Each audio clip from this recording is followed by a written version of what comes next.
Praise the Lord. கிறிஸ்துவுக்குள் மிகவும் பிரியமான என் அன்பு சகோதர சகோதரிகளே, கர்த்தராகிய இயேசு கிறிஸ்துவின் நாமத்தில் உங்களுக்கு என் அன்பின் வாழ்த்துக்களை தெரிவித்துக் கொள்கின்றேன்.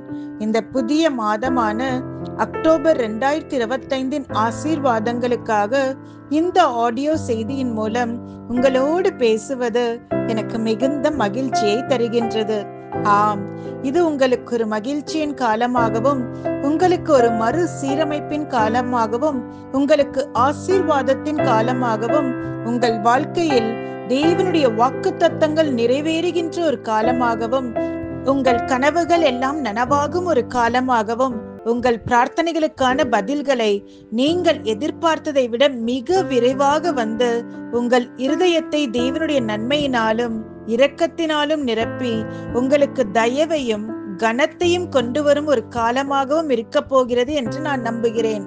காரணம், உங்களுக்காக ஜெபித்த போது கர்த்தர் அருமையான இந்த வாக்குத்தத்த வசனத்தை கொடுத்தார். ஏசாயா 60:22 கர்த்தராகிய நான் ஏற்ற காலத்தில் தீவிரமாய் நடப்பிப்பேன். ஆம், இந்த வாக்குத்தத்த வசனம் நம்முடைய வாழ்க்கையில் தேவன் சொன்ன வாக்கு கொடுத்த காரியங்கள் நிறைவேறுகின்ற கர்த்தருடைய பரிபூரணமான அழகான நேரம் வந்துவிட்டது என்று நமக்கு உணர்த்துகின்றதாய் இருக்கின்றது.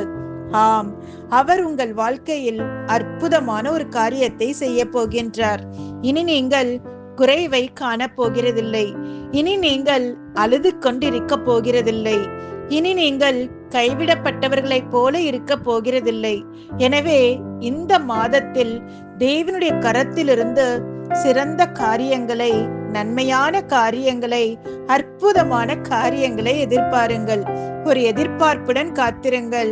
ஆச்சரியங்கள் உங்களுக்காக காத்திருக்கின்றன. சரி, முதலாவது தேவன் நமக்கு கொடுத்த இந்த அக்டோபர் 2025 புதிய மாதத்திற்காக தேவனுக்கு நன்றி சொல்லுவோம்.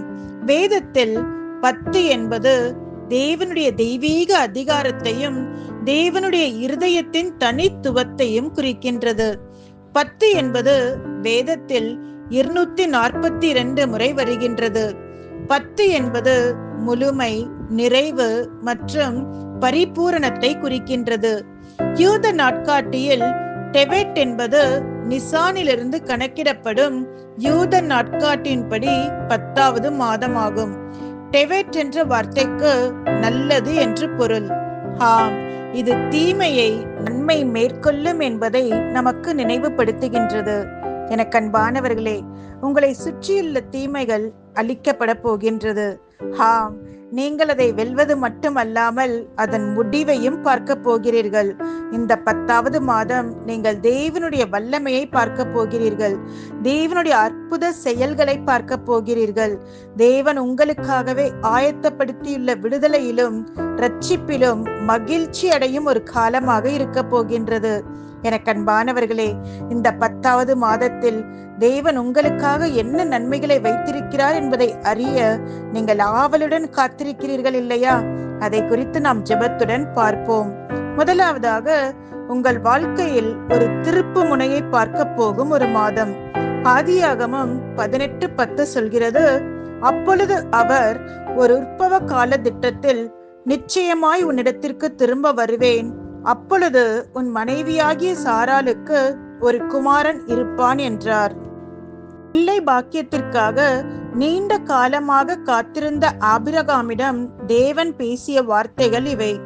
உற்பவ கால திட்டத்தில் என்ற வார்த்தை நற்செய்தி மொழிபெயர்ப்பில் இப்போதிலிருந்து 9 மாதங்கள் என்று குறிப்பிடப்படுகின்றது. ஆம், இது முதல் தேவன் உங்கள் வாழ்க்கையில் சிறப்பான ஒன்றை செய்ய போகின்றார். அது இதுவரை நீங்கள் கேள்விப்படாத ஒன்றாக, இதுவரை நீங்கள் பார்க்காத ஒன்றாக, இதுவரை நீங்கள் எதிர்பார்க்காத ஒன்றாக, இதுவரை நீங்கள் பெற்றிராத ஒன்றாக இருக்க போகிறது.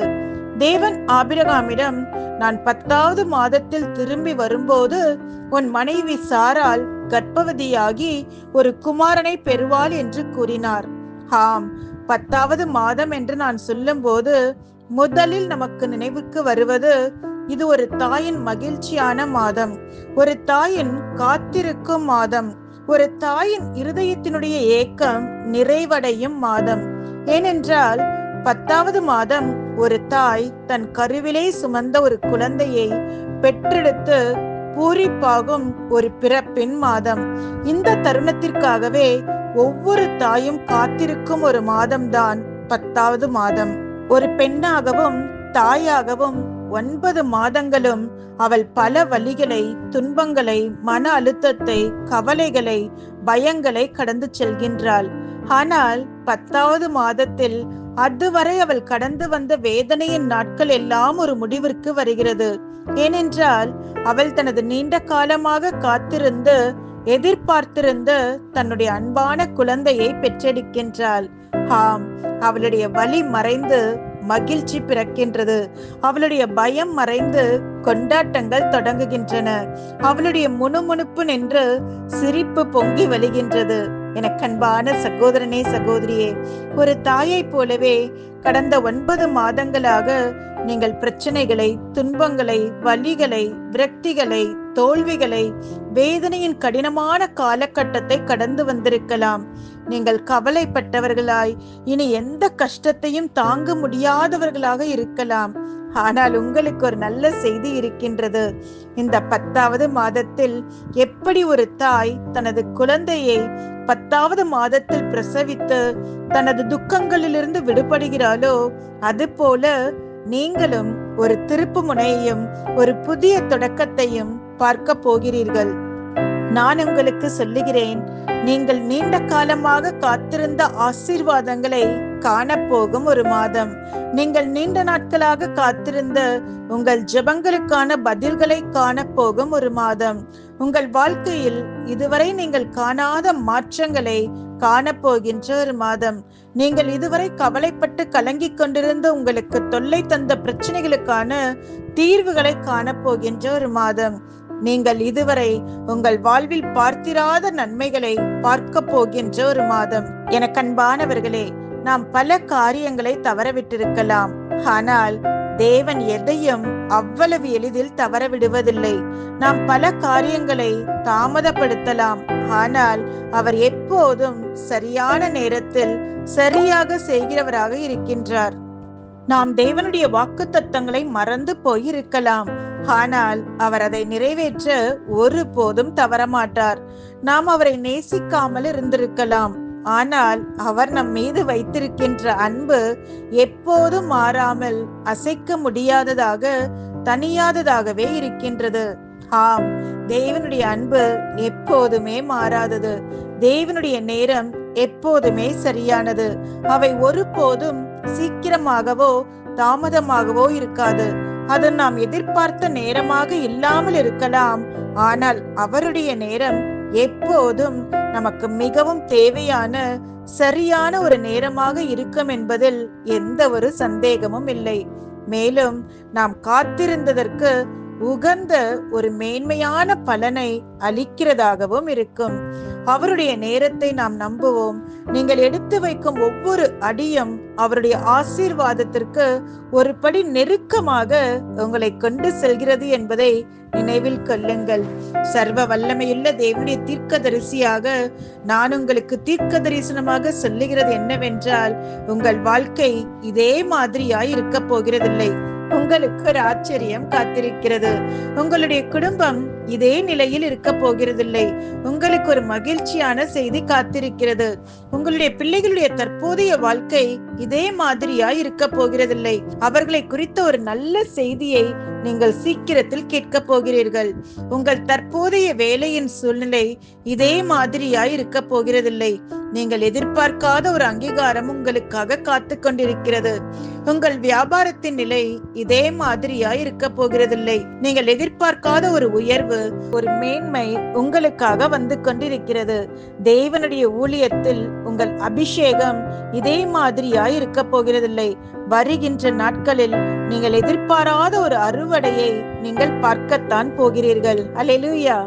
ஆம் பிரியமானவர்களே, இது உங்களுக்கு ஒரு பிறப்பிக்கும் மாதமாக இருக்க போகிறது. உங்கள் வாழ்க்கையில் தேவன் கொடுத்த தரிசனத்தை பிறப்பிக்கும் மாதம். உங்கள் வாழ்க்கையில் தேவன் கொடுத்த பணியை பிறப்பிக்கும் ஒரு மாதம். உங்கள் வாழ்க்கையில் தேவனுடைய வாக்குத்தத்தத்தின் நிறைவேறுதலை பிறப்பிக்கும் ஒரு மாதம். உங்கள் பிரச்சனைகளை கடந்து மகிழ்ச்சியை பிறப்பிக்கும் ஒரு மாதம். உங்கள் எல்லா குழப்பங்களையும் கடந்து சமாதானத்தை பிறப்பிக்கும் ஒரு மாதம். உங்கள் கண்ணீரை கடந்து மகிழ்ச்சியான புன்னகையை பிறப்பிக்கும் ஒரு மாதம். உங்கள் வலிகளுக்கு ஆதாயங்களை பிறப்பிக்கும் ஒரு மாதம். உங்கள் அவமானங்களை கடந்து கனத்தை பிறப்பிக்கும் ஒரு மாதம். உங்கள் வறட்சியை கடந்து செழிப்பை பிறப்பிக்கும் ஒரு மாதம். உங்கள் மனச்சோர்வை கடந்து உற்சாகத்தை பிறப்பிக்கும் ஒரு மாதம். உங்கள் நோய்களை பலவீனங்களை கடந்து ஆரோக்கியத்தை பிறப்பிக்கும் ஒரு மாதம். உங்களின் எல்லா குறைகளையும் கடந்து தேவனுடைய நன்மைகளை முழுமையாக பிறப்பிக்கும் ஒரு மாதம்.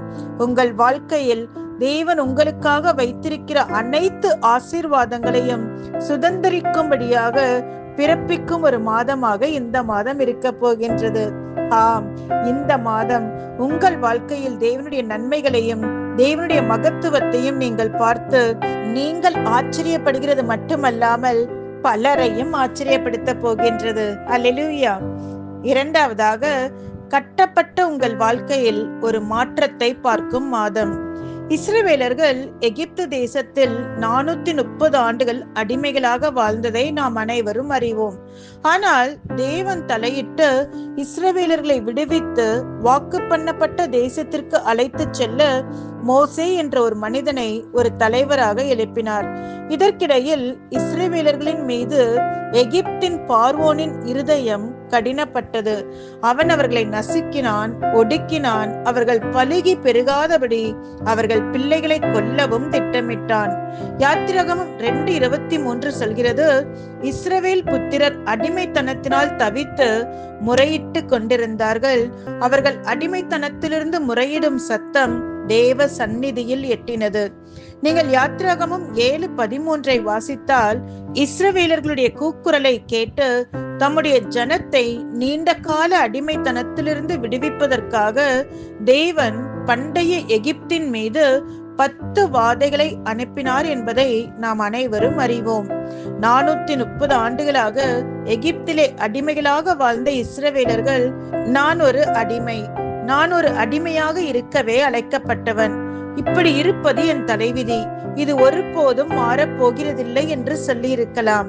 எனக்கு அன்பான தேவனுடைய பிள்ளைகளே, இஸ்ரவேல் ஜனங்களைப் போல நீங்களும் உங்களுடைய தற்போதைய சூழ்நிலையையும் பிரச்சனைகளையும் பார்த்து, நான் என்னுடைய வாழ்க்கையின் முடிவுக்கு வந்துவிட்டேன், இதற்கு பிறகு என்னுடைய வாழ்க்கையில் என்ன நல்லது நடக்க போகிறது?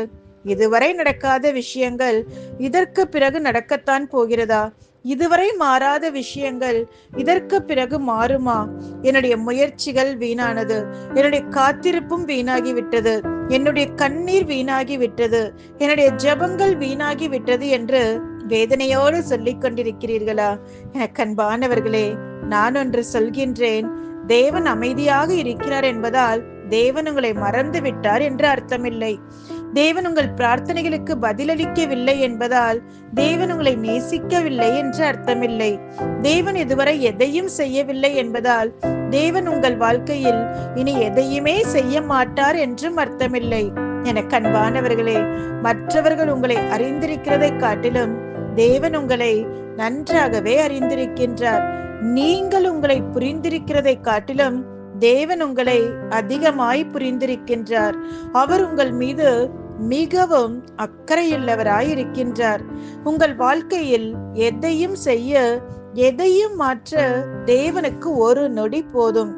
சரி, உங்கள் மனதில் என்ன நினைக்கிறீர்கள் என்று எனக்கு நன்றாகவே தெரிகிறது.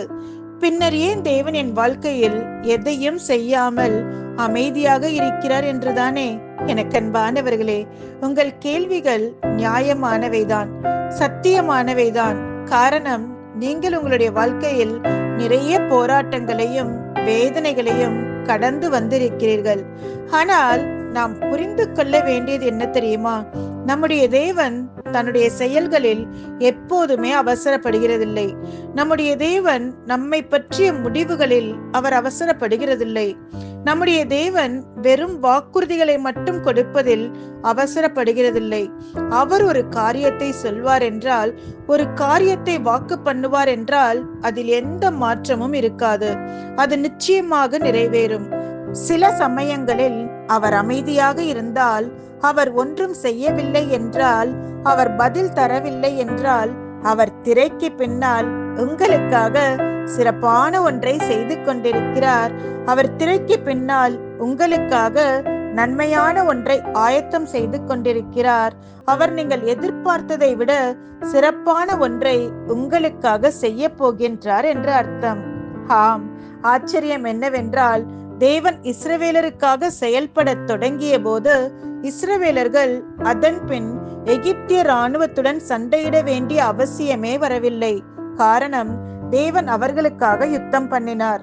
இஸ்ரவேலர்கள் அதன் பின் தங்களுக்கு சுதந்திரம் கேட்க வேண்டிய அவசியமே வரவில்லை. காரணம், தேவன் அதை எகிப்தியர் கைகளிலிருந்து பறித்து அவர்களுக்காக கொடுத்து விட்டார். இஸ்ரவேலர்கள் அதன் பின் காத்திருக்க வேண்டிய அவசியமே வரவில்லை. காரணம், தேவன் ஏற்கனவே அவர்களுடைய வாழ்க்கையில் கொண்டாட்டத்தின் நாளை தொடங்கிவிட்டார். ஆம், எகிப்தின் மீது வந்த 10 வாதைகள் எகிப்தியர்கள் மீதான நியாய தீர்ப்புகள் மட்டுமல்ல, அவை இஸ்ரவேலர்களுக்கு ஒரு தெய்வீக நன்மையாக இருந்தன. ஒவ்வொரு வாதையும் தேவனுடைய வல்லமையை, தேவனுடைய ஆதிக்கத்தை, மேலும் அவரது மக்கள் மீதான அவருடைய அன்பை வெளிப்படுத்துகிறதாக இருந்தது. எகிப்தியர்கள் துன்பப்பட்ட போது தேவன் இஸ்ரவேலர்களை வேறுபடுத்தி பாதுகாத்து இறுதியில் அவர்களை ஆச்சரியமாய் விடுவித்தார். எகிப்தின் மீது வந்த 10 வாதைகள் இஸ்ரவேலருக்கு ஒரு திருப்பு முனையாக இருந்தது. அது இஸ்ரவேலர்களை கொடுமையிலிருந்து சுதந்திரத்திற்கும், அடக்குமுறையிலிருந்து வெற்றிக்கும், அடிமைத்தனத்திலிருந்து ஆளுகைக்கும், விரக்தியிலிருந்து விடுதலைக்கும் வித்திட்டது. இஸ்ரவேலர்களுக்கு சுதந்திரம், வெற்றி, ஆளுகை, விடுதலை மற்றும் மகிமையை கொண்டு வந்த அதே தேவன் உங்களுடைய வாழ்க்கையிலும் அதை நிச்சயமாய் கொண்டு வருவார். அவருடைய மகிமை பிரகாசிக்கும், அவருடைய நாமம் மகிமைப்படுத்தப்படும், நீங்கள் மீட்கப்படுவீர்கள். ஹல்லேலூயா. எனக்கு அன்பானவர்களே, இது நீங்கள் மகிழ்ந்து களி கூறும் ஒரு காலமாக, வெற்றியை காண்கின்ற ஒரு காலமாக, மறு சீரமைப்பை காண்கின்ற ஒரு காலமாக, சுகத்தை பெற்றுக்கொள்ளும் ஒரு காலமாக, ஒரு அதிசயத்தை பார்க்க போகின்ற ஒரு காலமாக, உங்களுக்கான நீதி நிறைவேறுவதை காண்கின்ற ஒரு காலமாக, நீங்கள் நம்பிக்கையுடன் பொறுமையாக காத்திருந்த நாட்களுக்கான பதிலை பார்க்க போகும் ஒரு காலமாக, உங்கள் வாழ்க்கையில் நீங்கள் முன்னேறி செல்ல வேண்டிய ஒரு காலமாக இருக்க போகின்றது. ஹல்லேலூயா. மூன்றாவதாக, உங்களுக்கு இழைக்கப்பட்ட அநீதிகளுக்கு நீதி கிடைக்க போகின்ற ஒரு மாதம். ஆதியாகமம் 31:7 சொல்கிறது, உங்கள் தகப்பனோ என்னை வஞ்சித்து என் சம்பளத்தை 10 முறை மாற்றினான். ஆனாலும் அவன் எனக்கு தீங்கு செய்ய தேவன் அவனுக்கு இடம் கொடுக்கவில்லை. எனக்கன்பானவர்களே, யாக்கோபு தன் மனைவிகளிடம் பேசிய வார்த்தைகள் இவை. யாக்கோபு ஒரு காரணத்திற்காக தன் வீட்டை விட்டு வெளியே வந்து சிரியாவிற்கு அருகில் உள்ள ஆரானில் தன் மாமா லாபானுடன் இருந்தார். அங்கே அவர் தன் மாமாவின் மகள்களை மணந்தார் என்பது நம் அனைவருக்கும் தெரியும். அவர்களை மணக்க அவர் 14 ஆண்டுகள் காத்திருந்து வேலை செய்யுமாறு அவருடைய மாமா லாபானால் நிர்பந்திக்கப்பட்டார். மேலும் யாக்கோபு லாபானுக்காக இன்னும் 6 ஆண்டுகள் தொடர்ந்து வேலை செய்தார். மொத்தம் 20 ஆண்டுகள் தன் மாமாவிற்காக சேவை செய்தார். யாக்கோபு உண்மையாகத்தான் வேலை செய்தார். ஆனால் லாபான் அவருக்கு நியாயமாக கிடைக்க வேண்டிய சம்பளம் எதுவுமே கொடுக்கவில்லை. அதனால் இப்போது யாக்கோபு தன் மனைவிகளிடம், உங்கள் தகப்பன் என்னை 10 முறை ஏமாற்றி விட்டார் என்று தன் இருதயத்தில் இருந்த வருத்தத்தை பேசுகின்றார். என் அன்பு தேவனுடைய பிள்ளைகளே, உங்களை ஏமாற்றியவர்களை, உங்களுக்கு தீங்கு செய்தவர்களை, அநீதி செய்தவர்களை நினைத்து நீங்களும் வேதனைப்பட்டு கவலைப்பட்டு கொண்டிருக்கிறீர்களா? உங்கள் குடும்பத்திலே உங்களுக்கு நியாயமாக கிடைக்க வேண்டிய உரிமைகள் உங்களுக்கு கிடைக்காமல் இருந்திருக்கலாம். உங்கள் வேலையிலே உங்களுக்கு நியாயமாக கிடைக்க வேண்டிய ப்ரொமோஷன், இன்கிரிமெண்ட் உங்களுக்கு கிடைக்காமல் இருந்திருக்கலாம். உங்கள் குடும்ப சொத்திலே உங்களுக்கு நியாயமாக கிடைக்க வேண்டிய பாகம், பங்கு உங்களுக்கு நியாயமாக கிடைக்காமல் அநீதி இழைக்கப்பட்டிருக்கலாம். நீங்கள் காண்பித்த உங்கள் உண்மையான அன்பின் நிமித்தம் நீங்கள் ஏமாற்றப்பட்டிருக்கலாம். நீங்கள் நம்பியவர்களால் நீங்கள் ஏமாற்றப்பட்டிருக்கலாம். உங்கள் அப்பாவித்தனத்தினால் நீங்கள் ஏமாற்றப்பட்டிருக்கலாம். இந்த 10வது மாதத்திலே தேவன் உங்கள் ஏமாற்றத்தினால் இழப்பை சந்தித்த காரியங்களிலிருந்து தேவன் உங்களை இரட்டிப்பாக மீட்டெடுப்பார் என்று நான் உங்களுக்கு சொல்லுகிறேன். இன்று உங்களை சுற்றியுள்ள மனிதர்கள் உங்களை நேசிக்காமல் இருக்கலாம். உங்களை சுற்றியுள்ள மனிதர்கள் உங்களை புரிந்து கொள்ளாமல் இருக்கலாம். உங்களை சுற்றியுள்ள மனிதர்கள் உங்களை பற்றி கவலைப்படாமல் இருக்கலாம். ஒன்று நினைவில் கொள்ளுங்கள், உங்களை நேசிக்கின்ற, உங்கள் மேல் அக்கறை கொள்கின்ற தேவன் ஒருவர் உண்டு. அவர் நீங்கள் சிந்துகின்ற ஒவ்வொரு கண்ணீரையும் பார்த்து கொண்டிருக்கின்றார், தன்னுடைய கணக்கில் வைத்திருக்கின்றார். உங்களுக்கு இழைக்கப்படும் ஒவ்வொரு அநீதியையும் அவர் பார்த்து கொண்டிருக்கின்றார். உங்கள் ஒவ்வொரு நிராகரிப்பிலும் தேவன் உங்களுடன் இருக்கின்றார். உங்கள் ஒவ்வொரு தோல்வியிலும் தேவன் உங்களுடன் உங்கள் அருகிலே நின்று கொண்டிருக்கின்றார். பார்த்து கொண்டிருக்கின்ற அவர் சும்மா கடந்து சென்று விட மாட்டார். என அன்பானவர்களே, இந்த யாக்கோபை தேவன் எவ்வாறு ஆசீர்வதித்து மீட்டெடுத்தார் தெரியுமா? தேவன் யாக்கோபு என்று அவருடைய பெயரை இஸ்ரவேல் என்று மாற்றினார். அதனுடைய அர்த்தம் மேற்கொள்ளுகின்றவன். தேவன் யாக்கோபின் அடையாளத்தை ஒரு ஏமாற்றுக்காரனிலிருந்து தலைமுறைகளுக்கு ஒரு ஆசீர்வாதமாக மாற்றினார். தேவன் யாக்கோபின் வாழ்க்கையில் அவருடைய இலக்கை பூமிக்குரிய ஆசீர்வாதங்களை தேடுவதிலிருந்து பரலோக ஆசீர்வாதங்களை தேடுகிறவராக மாற்றினார். தேவன் யாக்கோபின் மன நிலைமையை அவருடைய சுயத்தை நம்புவதிலிருந்து தேவனை நம்பும்படியாக மாற்றினார். அதற்கும் மேலாக ஆதியாகமம் 32:10 சொல்கிறது, அடியேனுக்கு தேவரீர் காண்பித்த எல்லா தயவுக்கும் எல்லா சத்தியத்துக்கும் நான் எவ்வளவேனும் பாத்திரன் அல்ல. நான் கோலும் கையுமாய் இந்த யோர்தானை கடந்து போனேன். இப்பொழுதோ இவ்விரண்டு பரிவாரங்களையும் உடையவன் ஆனேன் என்று சொல்லத்தக்கதாக அவருடைய வாழ்க்கையை தேவன் ஆசீர்வதித்தார். ஆம், எல்லாருக்கும் முன்பாக தேவன் அவரை ஆசீர்வதித்தார். எல்லாருக்கும் முன்பாக தேவன் அவரை பெருக பண்ணினார். எல்லாருக்கும் முன்பாக தேவன் அவரை கனம் பண்ணினார். என அன்பானவர்களே, இதுவரைக்கும் உங்களை சுற்றி நடக்கின்ற கெட்ட விஷயங்களையே கேள்விப்பட்டிருந்திருப்பீர்கள். இதுவரைக்கும் உங்களுக்கு எதிராக நடக்கின்ற தீமையான காரியங்களையே கேள்விப்பட்டிருந்திருப்பீர்கள். ஆனால் சர்வ வல்லமையுள்ள தேவனுடைய தீர்க்கதரிசியாய் நான் உங்களுக்கு சொல்லுகிறேன், இது முதல் உங்களை சுற்றியுள்ள லாபான் போன்ற ஏமாற்றுக்காரர்கள் இருக்க போகிறதில்லை. தேவன் அவர்களை முற்றிலுமாய் நீக்கிவிட்டார். இது முதல் உங்களுக்கு எதிராக காரியங்களை செய்த உங்கள் எதிரிகள் முடிவடைந்து விட்டார்கள். தேவன் அவர்களை அடக்கி விட்டார். இது முதல் உங்களை தடுத்து உங்களை தடை செய்த நீங்கள் பயந்த காரியங்கள் முடிவுக்கு வந்துவிட்டன. தேவன் அவைகளை முற்றிலுமாய் நீக்கிவிட்டார். ஆம், என் அன்பு தேவனுடைய பிள்ளைகளே, உங்களுடைய காத்திருப்பின் நாட்கள் முடிந்து விட்டன. அவர் உங்களுக்கு கொடுத்தது அது உங்களுக்கு மட்டுமே சொந்தமானது. யாரும் அதை உரிமை கோர முடியாது. அவர் உங்களுக்கு என்ன காரியங்களை ஆயத்தப்படுத்தி உள்ளாரோ அது உங்களுக்கானது மட்டுமே. அதை யாராலும் தடுக்க முடியாது. அவர் உங்களுக்காக என்ன தீர்மானித்தாரோ, என்ன திட்டமிட்டுள்ளாரோ அது உங்களுக்கானது மட்டுமே. அதை யாராலும் தடை செய்ய முடியாது. என அன்பானவர்களே, இந்த 10வது மாதம் அற்புதத்தை பார்க்கின்ற ஒரு மாதமாக, தேவன் சொன்ன காரியங்கள் நிறைவேறுகின்ற ஒரு மாதமாக, நீதி சரிக்கட்டப்பட போகின்ற ஒரு மாதமாக, வாழ்க்கையிலே ஒரு புதிய ஸ்தானத்தை, ஒரு புதிய அங்கீகாரத்தை பார்க்கின்ற ஒரு மாதமாக இருக்க போகின்றது. தேவனிடமிருந்து பெரிய காரியங்களை எதிர்பாருங்கள். உங்களுடைய காத்திருப்பு கிட்டத்தட்ட முடிவிற்கு வந்துவிட்டது. இந்த 10வது மாதத்தில் உங்கள் வாழ்க்கையில் உள்ள நீண்ட கால பிரச்சனைகளை தேவன் தீர்த்து வைத்து உங்கள் கண்ணீரை துடைத்து உங்கள் கவலைகளை எல்லாம் ஒரு முடிவுக்கு கொண்டு வர போகின்றார். ஆம், உங்கள் குடும்பத்தில் நீங்கள் எதிர்கொள்ளும் பிரச்சனைகள் தீர்க்கப்படும். உங்கள் பிள்ளைகளுடைய வாழ்க்கையிலே நீங்கள் எதிர்கொள்ளும் பிரச்சனைகள் தீர்க்கப்படும்.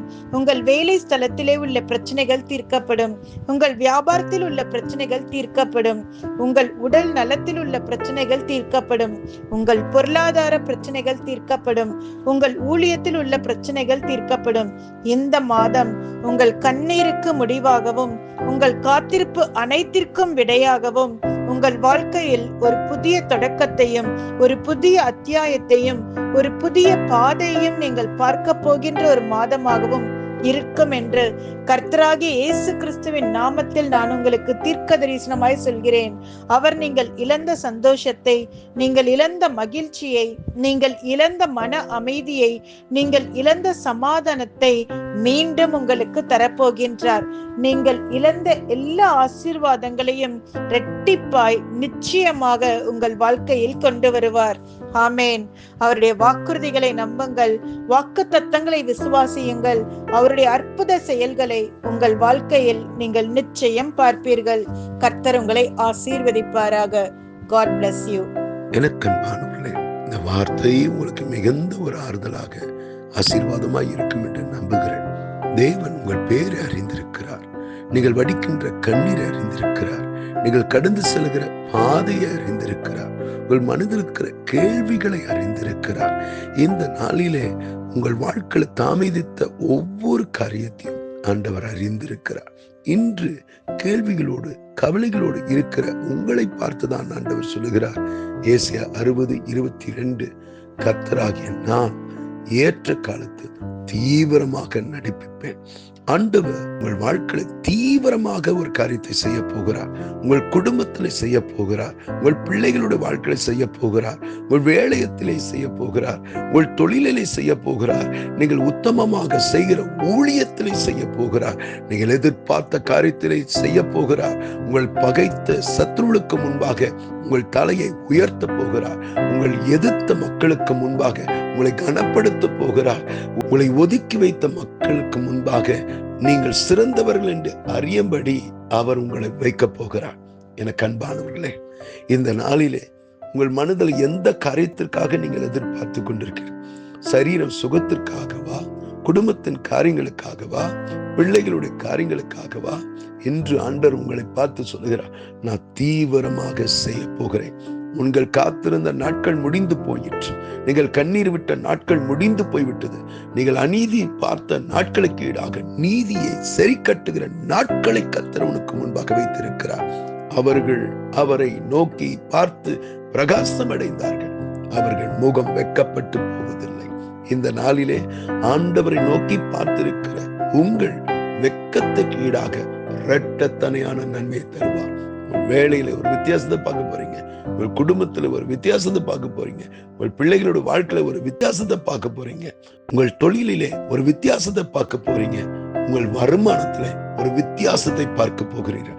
இதுவரைக்கும் பார்க்காத பலனை, மேன்மையை பார்க்க போகிறீர்கள். கர்த்தர் பெரிய காரியங்களை உங்கள் வாழ்க்கையில செய்ய போகிறார். நாம் ஜெபம் செய்வோமா? அன்பும் இரக்கமுள்ள நல்ல தகப்பனே, இந்த வார்த்தைகளை கேட்ட ஒவ்வொருத்தரும் கருத்தில் நான் வைக்கிறேன். அவருடைய கண்ணீர், அவருடைய கவலைகள், அவருடைய வேதனைகள், அவருடைய சஞ்சலங்கள், அவருடைய கலக்கங்கள் எல்லாவற்றையும் அறிந்திருக்க நிச்சயம் முடிவு உண்டு. உன் நம்பிக்கை வீண் போகாது என்று சொன்னீரப்பா. அதன்படியே ஒரு திருப்பு முனை இந்த 10வது மாதத்தில், நிறைவை பார்க்கிற மாதத்தில், சம்பூர்ணத்தை பார்க்கிற மாதத்திலே அவருடைய வாழ்க்கை சம்பூர்ணத்தை, நன்மையும் கிருபையும் முடிசூட்டுகிற ஒரு மாதமா இருக்க போகிறதுக்காக நன்றி. ஆசீர்வதிங்க, பெரிய காரியங்களை செய்யுங்க. ஆமென், ஆமென். எனக்கு அன்பானவர்களே, இந்த வார்த்தை உங்களுக்கு மிகுந்த ஒரு ஆறுதலாக இருக்கும் என்று நம்புகிறேன். உங்களுக்கு தெரிந்த அன்பானவர்களிடத்தில் ஷேர் பண்ணுங்க, ஃபார்வர்ட் பண்ணுங்க. இந்த யூடியூப் சேனலை சப்ஸ்கிரைப் பண்ணுங்க. கீழே உள்ள பெல் பட்டனை கிளிக் பண்ணுங்க. மேலும் யூடியூப்ல உள்ள கமெண்ட் செக்ஷன்ல உங்கள் கமெண்ட்ஸையும் பதிவு செய்யுங்க. கர்த்தர் உங்களை அதிகமா ஆசீர்வதிப்பார். God bless you. Amen.